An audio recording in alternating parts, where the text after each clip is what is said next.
नमस्कार, आप देख रहे हैं कृषि दर्शन। मैं हूं बुकुल शर्मा। कृषि दर्शन कार्यक्रम में लगातार आपको हम जानकारी देते हैं कृषि संबंधित योजनाओं की और कृषि गतिविधियों के बारे में।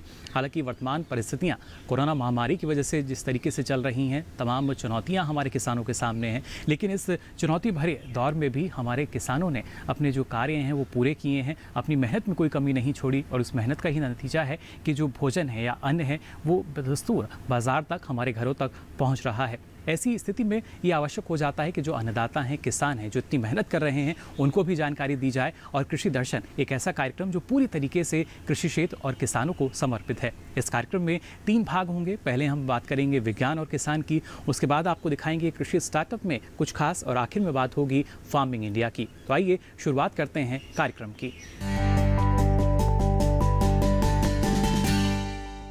किसान बहनों भाइयों, सबसे पहले बात करते हैं विज्ञान और किसान की। हम सभी जानते हैं हमारे कृषि वैज्ञानिक जो हैं लगातार इस कोशिश में रहते हैं कि किस तरीके से और ज़्यादा फ़ायदा किसानों को मिल सके, और इसके लिए कोशिश की जाती है बेहतर से बेहतर किस्म को ईजाद करने की। सोयाबीन की अगर बात की जाए तो एक ऐसी फसल जिसके लिए जलवायु की जो परिस्थितियां हैं वो अलग अलग होती हैं, लेकिन एक ऐसी किस्म है जिसका चयन आप कर सकते हैं, और ये किस्म है स्वर्ण वसुंधरा। ना सिर्फ पठारी क्षेत्रों की बात की जाए, पहाड़ी क्षेत्रों को हम देखें, मैदानी क्षेत्रों को देखें, इस किस्म का चयन आप कर सकते हैं और इसको लगाकर अच्छी उपज आप ले सकते हैं। क्या कुछ खास है इस किस्म में, आइए जान लेते हैं इस रिपोर्ट में। स्वर्ण वसुंधरा को दरअसल वाणिज्यिक खेती के लिए तैयार किया गया है। इसकी हरी फली बुआई के 70 से 75 दिनों में पहली तुड़ाई के लिए तैयार हो जाती है। इसके बाद हरी फलियों की 2 तुड़ाइयां और होती हैं।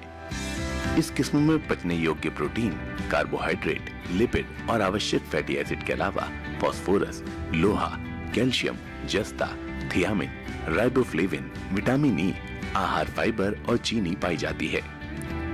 गोले वाली हरी बीन्स का उपयोग स्वादिष्ट पकी हुई सब्जियों के रूप में किया जाता है, जबकि परिपक्व सूखे बीजों से मूल्यवर्धित उत्पाद बनाए जाते हैं। उच्च पोषकता की वजह से ही इस किस्म को झारखंड के अलावा देश के दूसरे राज्यों में भी किसानों के बीच लोकप्रिय बनाने की कोशिश हो रही है। चूंकि ये एक वाणिज्यिक फसल है, इसीलिए किसानों को भी इससे फायदा मिलता है। चंद्रकांत देशमुख कृषि व्यवसायी हैं। इनका गांव वारपुर महाराष्ट्र के परभणी तालुका में पड़ता है।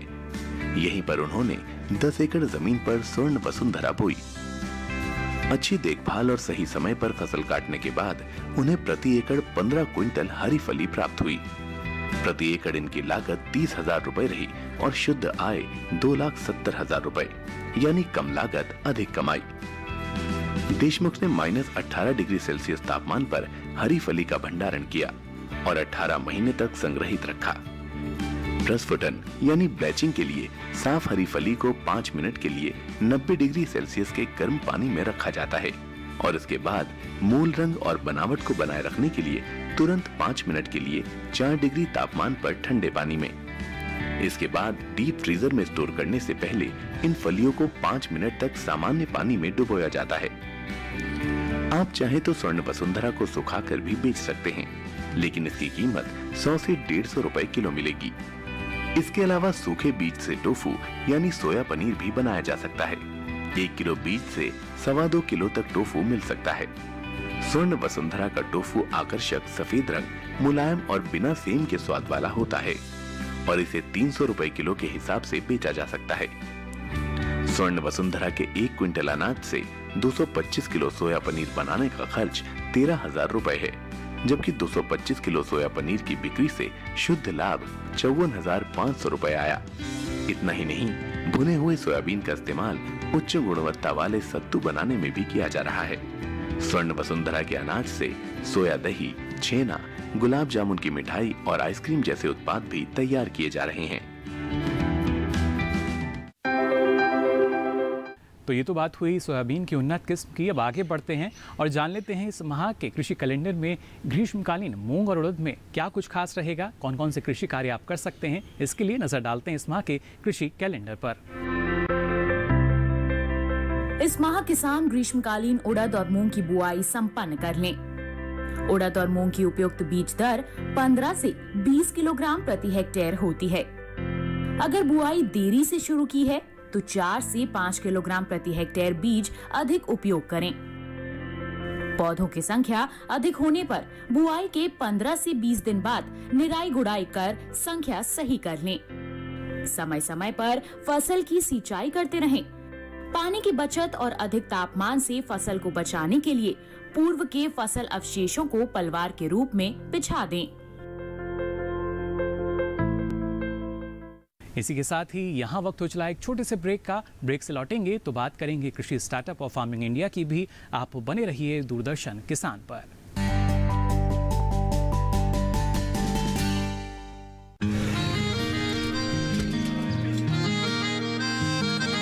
क्या बात है भाई, आजकल तो काफी खुश नजर आ रहे हो।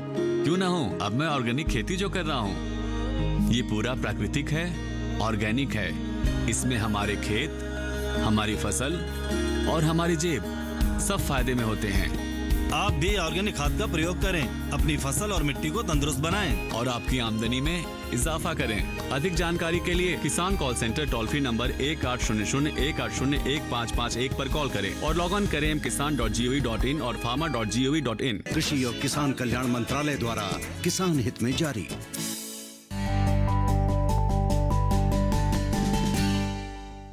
ब्रेक के बाद आप सभी का एक बार फिर स्वागत कृषि दर्शन में। अब आइए बात करते हैं कृषि स्टार्टअप की। हम सभी जानते हैं किसान भाई बहन कृषि क्षेत्र में आगे बढ़ने के लिए हर प्रयास करते हैं, लेकिन इस दौरान कभी कभी कुछ किसान पर्यावरण को पीछे छोड़ देते हैं। यानी हमें पर्यावरण का भी ख्याल रखना चाहिए। ऐसे कुछ किसान हैं जो लगातार कोशिश करते हैं कि पर्यावरण को प्राथमिकता दी जाए, उसके साथ साथ पर्यावरण संरक्षण भी हो सके, जिससे ना सिर्फ हम अगर बात करें इस पर्यावरण की, बल्कि उसके साथ साथ जो वन्य जीव हैं उनका भी संरक्षण हो सके।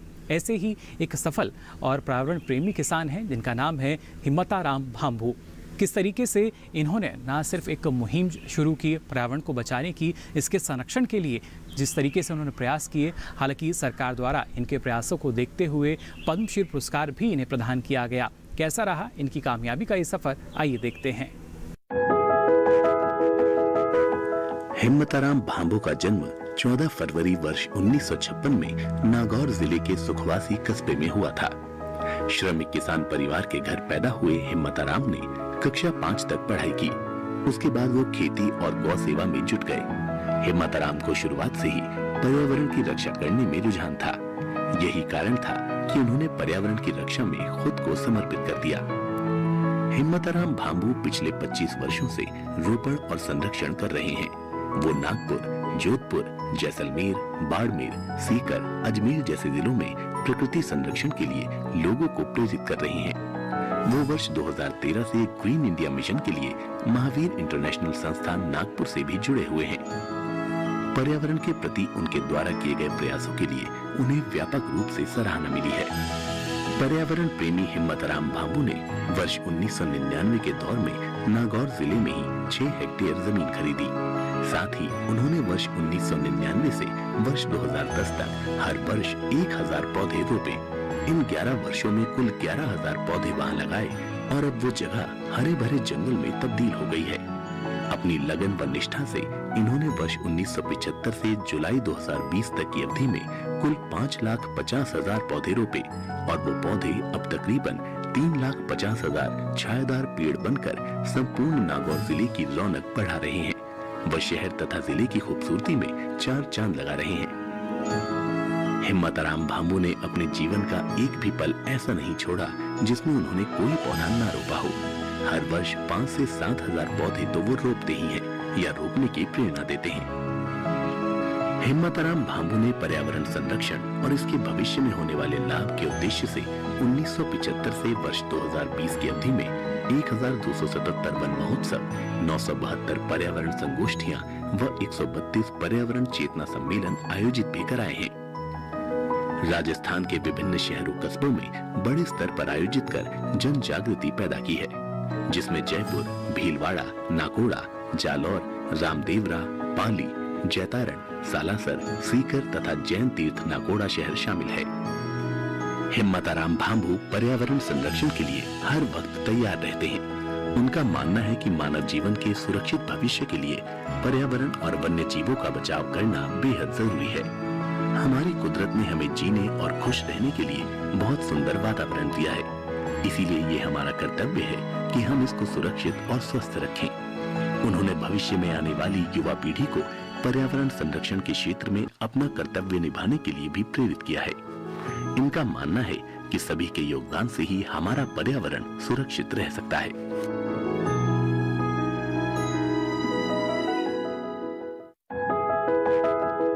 तमाम किसान हमारे अन्नदाता जो कि विषम परिस्थितियों में भी पूरी तरीके की मेहनत करते हैं, परिश्रम करते हैं।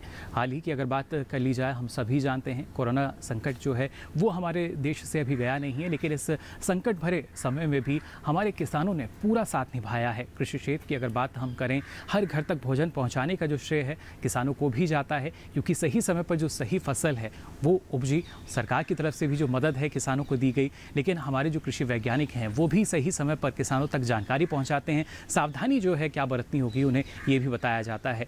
भारतीय कृषि अनुसंधान परिषद की अगर बात की जाए तो परिषद की तरफ से भी कोरोना महामारी को देखते हुए गाइडलाइंस जो है यानी सावधानी किसानों को किस तरीके बरतनी होगी इस बारे में जारी की गई है। क्या कुछ दिशा निर्देश दिए गए हैं ऐसी स्थिति में हमारे किसानों के लिए, आइए देखते हैं।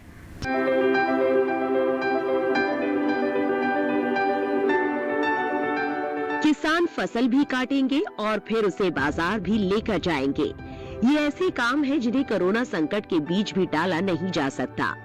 किसानों का काम भी चलता रहे और बीमारी का फैलाव भी ना हो, इसके लिए कई तरह की सावधानियां अन्नदाता को अपनानी होंगी, जैसे बार बार साबुन से हाथ धोना, सामाजिक दूरी बनाए रखना, चेहरे पर मास्क लगाना, औजारों और मशीनों की साफ सफाई का ख्याल रखना, यानी मशीनों को सैनिटाइज करते रहे। इसी तरह परिवहन वाहनों, जूट बोरों या दूसरे पैकेजिंग सामान को भी इस्तेमाल से पहले सैनिटाइज करें। बेहतर होगा कि ज्यादातर काम मशीनों से किया जाए और मशीन के पास केवल आवश्यक संख्या में ही मजदूरों को जाने दिया जाए। जिन हिस्सों में कटाई या चुनाई का काम हाथों से हो रहा है, वहाँ 4 से 5 फीट की पट्टियों में काम करें। इससे मजदूरों के बीच दूरी बनाने में मदद मिलेगी। जहाँ तक संभव हो कृषि कार्य समय अंतराल पर करें, ताकि बहुत ज्यादा मजदूर इकट्ठा ना हो। काम पर जाने पहचाने लोगों को ही लगाए और उनसे भी जरूरी पूछताछ कर ले, ताकि संदिग्ध या विषाणु वाहक शख्स से बचा जा सके। कटाई के बाद फसल का संग्रहण 3 से 4 फीट की दूरी पर छोटी छोटी ढेरियों में किया जा सकता है। साथ ही खेत के स्तर पर प्रसंस्करण के दौरान प्रति ढेरी 1 से 2 व्यक्तियों दिया जाना चाहिए। गेहूं, मक्का और मूंगफली के लिए उपयोग में लाए जाने वाले थ्रेशर की भी उचित साफ सफाई करें। मशीनों के जिन हिस्सों को बार बार हाथ से छूने की जरूरत पड़ती हो, उन्हें साबुन से धोते रहें। और इसी के साथ ही कृषि दर्शन में यहाँ वक्त हो चला एक और छोटी से ब्रेक का। ब्रेक से लौटेंगे तो आपको बताएंगे खाद्यान्न क्षेत्र में किस तरीके से होने जा रहा है रिकॉर्ड उत्पादन और कैसे हो रही है गेहूं की सरकारी खरीदारी जोरों पर। तमाम जानकारी के लिए आप बने रहिए हमारे साथ, जल्द हाजिर होंगे। आप देखते रहिए कृषि दर्शन।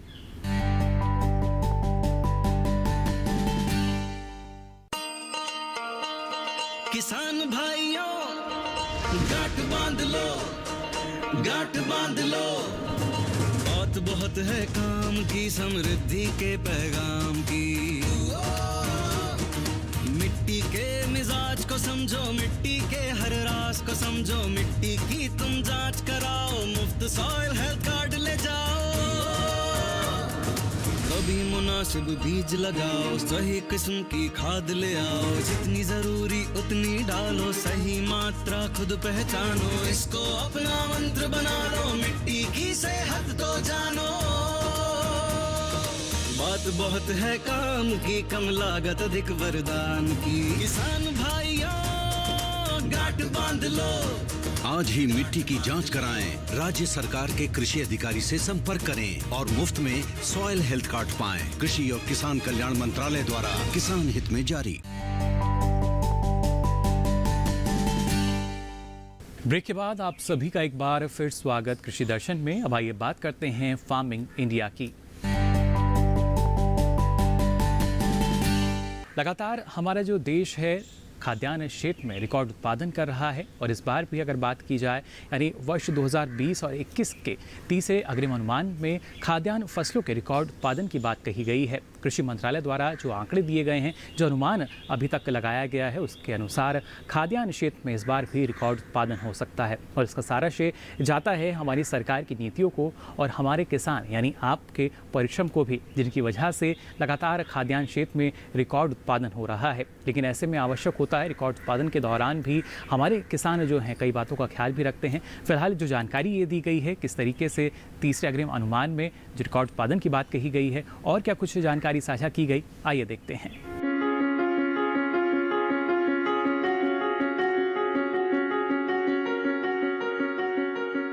तीसरे अग्रिम अनुमान के अनुसार इस बार देश भर में 30,54,40,000 टन खाद्यान्न का उत्पादन हो सकता है, जो कि एक रिकॉर्ड है। ये आंकड़ा पिछले साल से 79,40,000 टन ज्यादा है।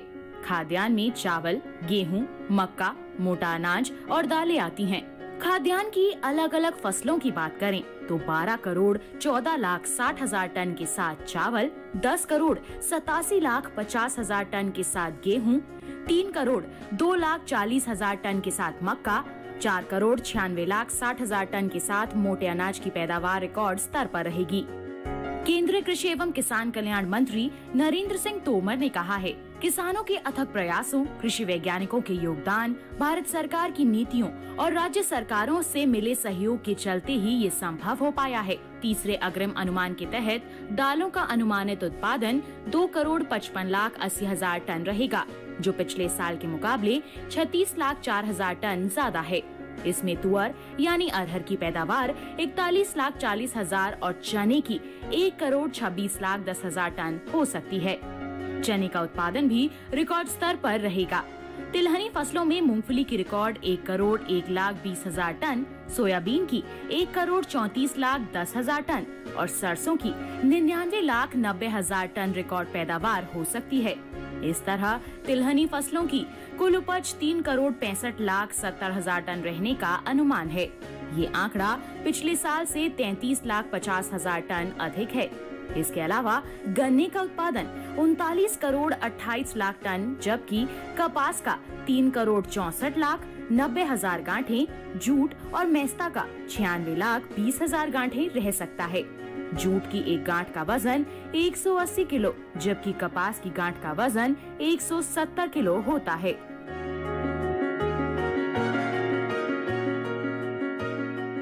तो देखा आपने किस तरीके से हमारी सरकार की नीतियों के सकारात्मक परिणाम जो हैं वो नज़र आने लगे हैं। खाद्यान्न क्षेत्र में रिकॉर्ड उत्पादन की बात कही जा रही है। इसी के साथ कोशिश ये भी की जा रही है किसानों की जो लागत है उसको कम करें, उनके मुनाफे को बढ़ा सकें। अभी का जो समय है, इस दौरान हमारे जो किसान हैं वो खरीफ मौसम की जो फसलें हैं उनकी तैयारी भी करते हैं और उन्हीं में बाजरे की अगर बात की जाए, एक ऐसी फसल जो कि कई पोषक तत्वों से भरपूर है, काफ़ी अच्छा माना जाता है। बाजरे का जो अगर इसका चयन हम करते हैं अपने खान पान में भी, लेकिन आवश्यक यही है कि जब हमारे किसान इसकी तैयारी करें तब उन्हें किन किन बातों का ख्याल रखना होगा, किस तरह की सावधानी बरतनी होगी, कौन सी किस्म का वो चयन कर सकते हैं और इसके साथ साथ फसल प्रबंधन की अगर बात की जाए तो कैसे उचित फसल प्रबंधन अपनाकर बेहतर ढंग से बाजरे की खेती कर सकते हैं। इस बारे में जानकारी दी कृषि विशेषज्ञ डॉक्टर SP सिंह ने। बाजरे को उगाने के अनुसार हमने 3 भागों में भारत में बांटा गया है। इसमें एक A1 जोन है जहाँ पे एनुअल जो रेनफॉल है वो 400 मिलीमीटर से कम होती है और 3 राज्य इसमें आते हैं, राजस्थान, गुजरात एंड हरियाणा। और एक A जोन है जिसमें 7 राज्य आते हैं, इनमें राजस्थान, गुजरात, हरियाणा, पंजाब, दिल्ली, उत्तर प्रदेश, मध्य प्रदेश। और इन राज्यों में जो एनुअल रेनफॉल है वो 400 मिलीमीटर से अधिक होती है। और तीसरा हमारा जोन है जिसे हम B जोन बोलते हैं, इसमें महाराष्ट्र, तेलंगाना, आंध्र प्रदेश, कर्नाटका एवं तमिलनाडु आते हैं और इन राज्यों के लिए भी अलग अलग किस्में विकसित की गई हैं। तो जोन के हिसाब से हमें किस्मों का चुनाव करना है। पूसा संस्थान ने जोन A1 के लिए पूसा कंपोजिट 443 विकसित की है, जिसकी उपज 22 से 24 क्विंटल प्रति हेक्टेयर है और ये 78 दिन में पककर तैयार हो जाती है। यह कम वर्षा वाले क्षेत्रों के लिए बहुत उपयुक्त है। दूसरी हमारी जो किस्म है वो पूसा कंपोजिट 612 है, जो बी जोन के लिए विकसित की गई है और इसकी उपज 26 से 28 क्विंटल प्रति हेक्टेयर है। यह 80 दिन में पककर तैयार हो जाती है और यह किस्म बी जोन के लिए है और रोग रोधी है। इसके अलावा हमारी एक किस्म है पूसा कंपोजिट 701। यह किस्म उत्तर प्रदेश, मध्य प्रदेश, राजस्थान, हरियाणा, गुजरात, दिल्ली, पंजाब 7 राज्यों के लिए विकसित की गई है। इसकी उपज 26 से 28 क्विंटल प्रति हेक्टेयर है और यह 80 दिन में पककर तैयार हो जाती है। पूसा संस्थान के द्वारा जो भी किस्में विकसित की गई हैं वो सभी किस्में रोग रोधी हैं। मुख्यतः जो डाउनी मिल्ड्यू एक बहुत प्रमुख बीमारी है बाजरे में और दूसरी ब्लास्ट की बीमारी बहुत प्रमुख है। इन दोनों बीमारियों के लिए हमारी जितनी भी किस्में हैं सभी रोग रोधी हैं। बाजरे की बुआई है वो 15 से 30 जून के बीच में इसका उपयुक्त समय होता है। बाजरे में प्रति एकड़ बीज की मात्रा 2 किलो के लगभग की जरूरत होती है और जिस खेत में हमें बाजरे की बुआई करनी है उस खेत में जल निकासी की सुविधा महत्वपूर्ण है, क्योंकि यदि पानी खेत में रुक जाएगा तो उससे फसल को हानि पहुंच सकती है। दूसरी बात यह है कि हमें किसान भाइयों से मैं अनुरोध करूंगा कि वो हमेशा ही अपनी जो फसल है वो लाइन में लगाएं और लाइन से लाइन की जो दूरी है वो 50 सेंटीमीटर है। पौधे से पौधे की दूरी 10 से 12 सेंटीमीटर है। खरपतवार नियंत्रण बहुत जरूरी है बाजरे में और जो पहले 30 दिन है वो बहुत ही निर्णायक है। उन दिनों में इसमें खरपतवार नियंत्रण की बहुत आवश्यकता है, क्योंकि उर्वरक की मात्रा है बाजरे में वो सामान्यतः 60 किलोग्राम नाइट्रोजन प्रति हेक्टेयर, 40 किलोग्राम फास्फोरस प्रति हेक्टेयर एंड 40 किलोग्राम पोटास प्रति हेक्टेयर की आवश्यकता होती है। और कृषि दर्शन में आइए अब नजर डालते हैं मौसम के पूर्वानुमान पर। देश भर में कैसी रहेगी मौसम की स्थिति, आइए जानते हैं। दक्षिण पश्चिम मानसून के आगे बढ़ने के लिए परिस्थितियां अनुकूल हैं। 31 मई को केरल पहुंच सकता है दक्षिण पश्चिम मानसून। अगले 2 दिन अंडमान निकोबार में भी कुछ जगहों पर मूसलाधार बारिश के आसार हैं। 2 दिन पश्चिम राजस्थान में कुछ जगहों पर चल सकती है धूल भरी आंधी। 2 दिन उत्तर प्रदेश में तो शनिवार को उत्तराखंड में गरज के साथ तेज हवाएं चलने की उम्मीद है। कल बिहार में तो अगले 2 दिन झारखंड के कुछ इलाकों में गरज के साथ तेज हवाएं संभव हैं। 2 दिन दक्षिण पश्चिम, पश्चिम मध्य और उत्तर पश्चिमी अरब सागर में चल सकती हैं तेज हवाएं। दक्षिण पश्चिम, पश्चिम मध्य और उत्तर पश्चिमी बंगाल की खाड़ी में भी 2 दिन तेज हवाएं चलने की संभावनाएं हैं।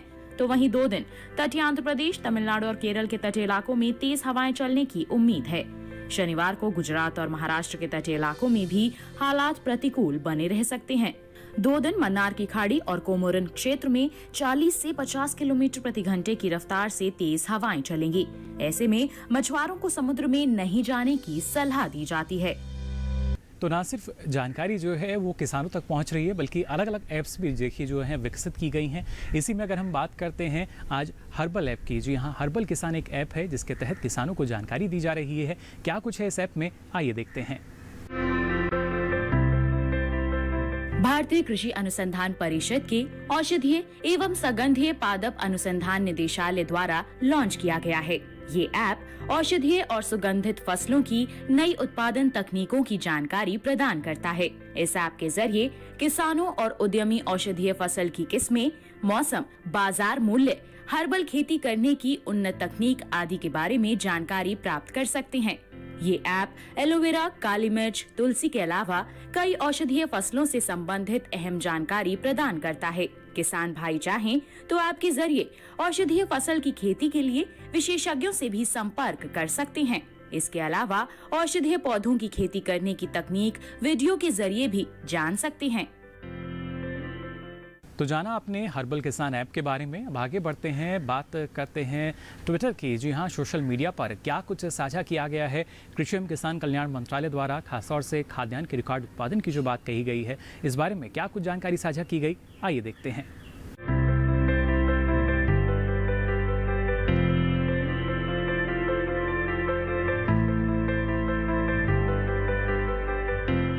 तो आज के लिए कृषि दर्शन में बस इतना ही, लेकिन इसके साथ साथ अगर आप अपना कोई सवाल या सुझाव हम तक पहुंचाना चाहते हैं तो आप हमें ईमेल और पत्र व्यवहार के माध्यम से खत लिख सकते हैं। इसके लिए आप हमारा ईमेल एड्रेस पहले नोट कर लीजिए। हमारी ईमेल आईडी है krishidarshan@ddk@gmail.com।